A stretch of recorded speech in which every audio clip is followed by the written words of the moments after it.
thế giới quanh ta nè. Trải nghiệm tắm rừng ở Nhật Bản để chữa lành nè. Ở Nhật có kiểu tắm rừng để chữa lành hả? Có nha, không cần tắm nước, chỉ cần tắm thiên nhiên. Tắm rừng là phải leo núi hả? Không cần, đi chậm trong rừng cũng là tắm rồi.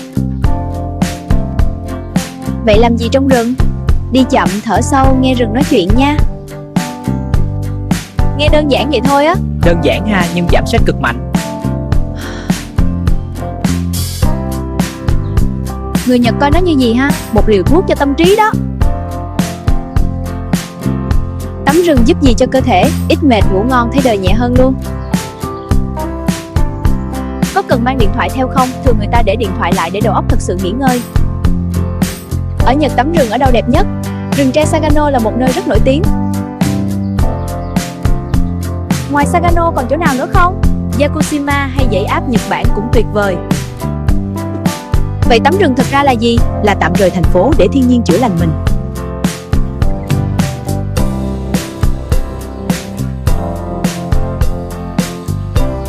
Hãng bay Mỹ từ chối phục vụ khách không dùng tai nghe nè. Lên máy bay mà mở video ầm ầm không đeo tai nghe thì sao ta? United Airlines có thể mời xuống máy bay luôn đó nha. Xin lỗi, anh có thể giảm âm lực. Ủa, chỉ vì không đeo tai nghe thôi hả? Ừ nha, làm ồn ảnh hưởng người khác là bị từ chối phục vụ. Quy định này hãng mới đưa ra hả? Đúng rồi, thêm vào quy định bay từ cuối tháng 2. Nếu hành khách vẫn cố tình bật loa ngoài thì sao? Có thể bị yêu cầu rời khỏi chuyến bay luôn. Thưa ông cần rời khỏi máy bay. Vâng, tôi hiểu rồi. Ngoài vụ tai nghe còn hành vi nào dễ bị cấm bay không? Gây rối, ăn mặc phản cảm hoặc vi phạm quy định bay đó. Xin lỗi nhưng quý khách cần giữ trật tự. Nặng hơn nữa thì chuyện gì xảy ra? Có thể bị cấm bay tạm thời hoặc vĩnh viễn luôn. Sao hãng lại siết vụ âm thanh gắt vậy ta?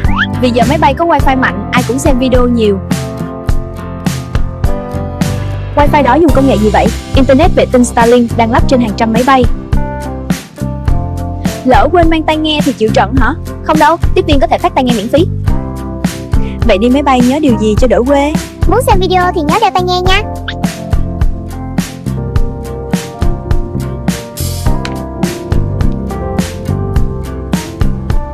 Điểm du lịch đắt đỏ hơn vào năm 2026 do thuế nè. Ủa, nghe nói năm 2026 đi du lịch nhiều nơi mắc hơn hả? Đúng rồi, nhiều thành phố bắt đầu thu thêm thuế du lịch đó nha. Thành phố nào áp thuế đầu tiên vậy?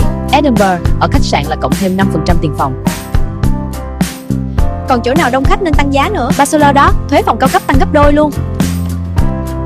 Đi ngắm cực quang ở Bắc Âu có bị ảnh hưởng không? Có nha, Na Uy cho phép thu 3% phí du lịch. Còn Nhật Bản thì sao? Kyoto tăng thuế lưu trú, phòng càng sang thuế càng cao.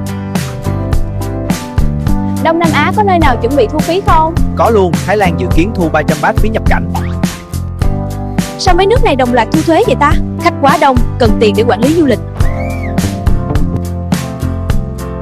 Vậy khách du lịch có bị ảnh hưởng nhiều không? Mỗi chuyến đi có thể tốn thêm chút tiền đó. Nhưng đổi lại được gì? Hạ tầng tốt hơn, điểm du lịch đỡ quá tải.